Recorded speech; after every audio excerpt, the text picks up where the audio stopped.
violence sans solution, quoi. Et pour moi, en tout cas, la première fois que j'ai vu le film, c'était ma plus grande frustration.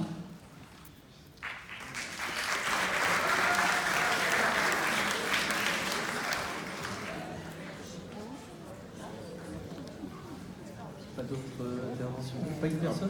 Après, pour compléter l'intervention, j'ai envie de dire, pour revenir sur ce qui s'est passé en 2005, après la mort de Ziad Ebouna, paix à leur âme, il faut savoir que les pouvoirs publics ont laissé le maire de Clichy à l'époque tout seul. C'est-à-dire qu'ils l'ont laissé seul face aux révoltes. Et il a fallu qu'il se base sur la population de sa ville pour reconstruire et regagner la paix dans sa ville, sans les pouvoirs publics. Donc, effectivement, quand on voit cet enchaînement de violence, on se dit après, c'est un film, ça a été condensé, ça ne se passe pas comme ça H24, parce qu'il y a aussi des bons moments, il y a aussi des adultes qui font de très bonnes actions dans nos quartiers, mais là, il a voulu mettre le doigt sur ce qui ne va pas. Et si on ne réagit pas, là où est-ce que la plupart de nos quartiers risquent de finir. C'est-à-dire que l'exclusion, malheureusement, avec le manque de dialogue, les infrastructures qu'on retire, 2005, effectivement, ça a fait le tour du monde. Mais il faut savoir que dans la plupart des quartiers où ça a brûlé, on a refait de beaux immeubles. Mais malheureusement, ça reste des pansements sur une hémorragie encore. C'est-à-dire que ça saigne encore. Et la seule réponse a été de mettre des pansements. Alors que la réponse aurait dû être chirurgicale. Et cette réponse chirurgicale, malheureusement, moi ce que j'aperçois à mon niveau, c'est que la meilleure des réponses, elle est apportée par les citoyens. On n'a plus de responsables politiques qui assument leur rôle jusqu'au bout, ou qui ne veulent pas assumer leur responsabilité jusqu'au bout. Donc, pour moi, la solution, elle peut venir que de nous-mêmes. Je pense qu'il ne faut plus attendre. Il ne faut plus attendre. En réalité, la solution, elle viendra de nous-mêmes. Donc, et personnellement, si on continue à attendre, comme je le précisais tout à l'heure, on continuera à être des observateurs. Et je pense que, voilà, on a tous cette intelligence, on a tous cette volonté en part de nous. Chacun peut apporter sa petite pierre. Et je sais que dans certains quartiers, ils ont réussi à se débrouiller. Ça a pris du temps, mais ils ont réussi à construire des choses et à faire évoluer les situations qui étaient malheureusement critiques à une certaine époque. Mais je pense qu'il y a de l'espoir, il faut y voir de l'espoir. C'est-à-dire qu'on reste sur des faits de violence, mais ces faits de violence-là ne viennent pas de nulle part. Il faut traiter le problème à la racine. Et pour moi, ça vient de l'exclusion qui crée la misère, et ensuite, on fait face à une avalanche qu'on a du mal à supporter, j'ai envie de dire.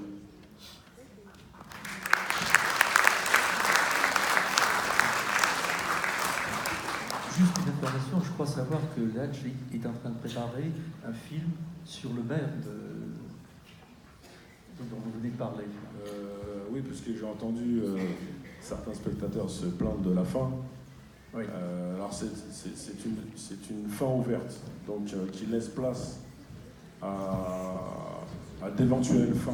C'est-à-dire vous pouvez vous mettre à la place de chacun des comédiens et vous dire qu'est-ce que vous aurez pu faire vous à la place d'Issa, du policier ou de Buzz. Et malheureusement, il devait enchaîner sur la suite, puisqu'il a prévu 2 suites de Misérables. Mais vu l'engouement et le succès qu'a essuyé le film, il n'a pas encore commencé l'écriture. Voilà, c'est dans sa tête, mais là maintenant il doit commencer à écrire, à mettre sur papier et se mettre rapidement au travail. Oui, madame. Ah, pardon. Bonsoir. J'ai apprécié le film dans le sens du divertissement. Maintenant, la question que je me pose, c'est est-ce que le film a plus... est-ce qu'il s'apparente plus à un élément de solution ou est-ce que ça ne fait pas qu'amplifier la situation et la réalité de nos quartiers? Je m'explique. C'est vrai que sur certains points, c'est assez représentatif de la réalité. Maintenant, ce que je regrette, c'est que lorsqu'on parle des banlieues dans les films, très souvent, c'est cet aspect-là qui est présenté.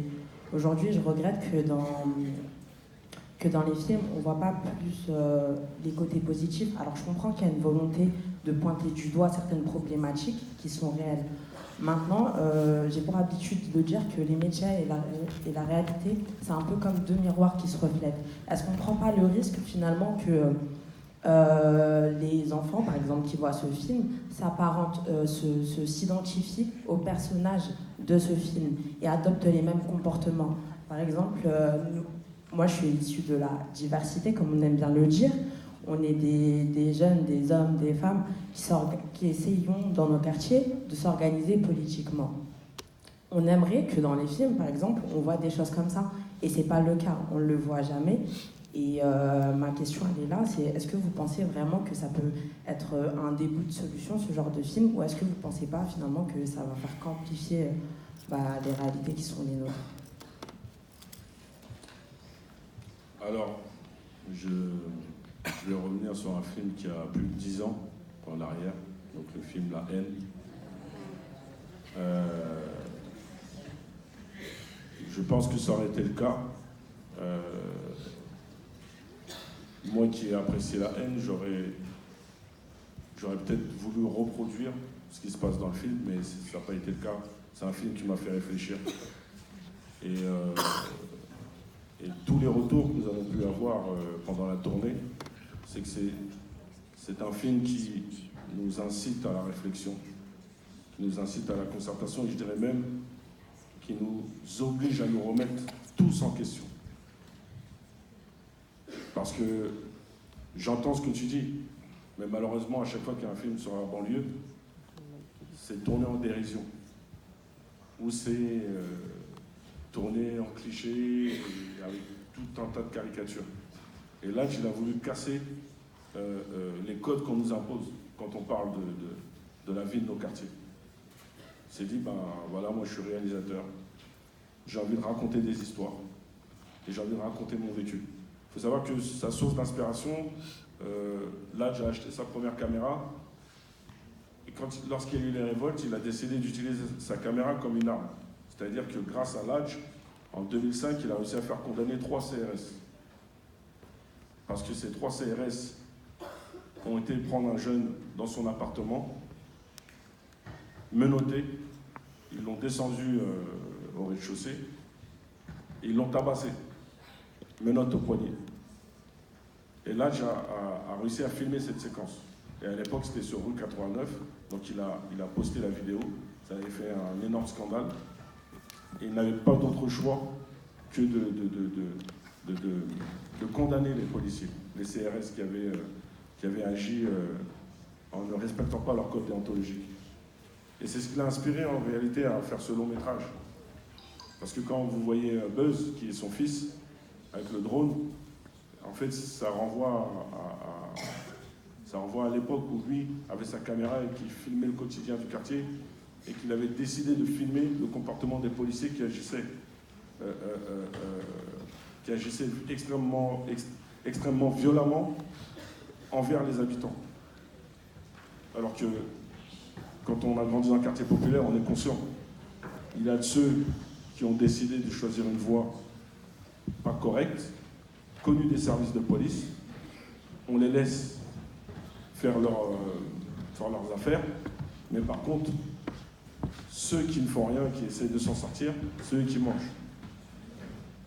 La réflexion, je ne vais pas dire elle est simple. C'est-à-dire que là, il y a tout un tas de situations complexes qui se superposent, et c'est des problèmes sur des problèmes et sur des problèmes. Et tant qu'on continuera à laisser ces problèmes pourrir, ben, on risque d'arriver à ce type de situation. Et encore, je le répète, tous les quartiers populaires de France n'ont pas cette configuration. Pour ceux qui connaissent Clichy-Montfermeil, même bien avant les révoltes, Montfermeil, les Bosquets, voilà, c'est un quartier très connu en France. Donc, comment ?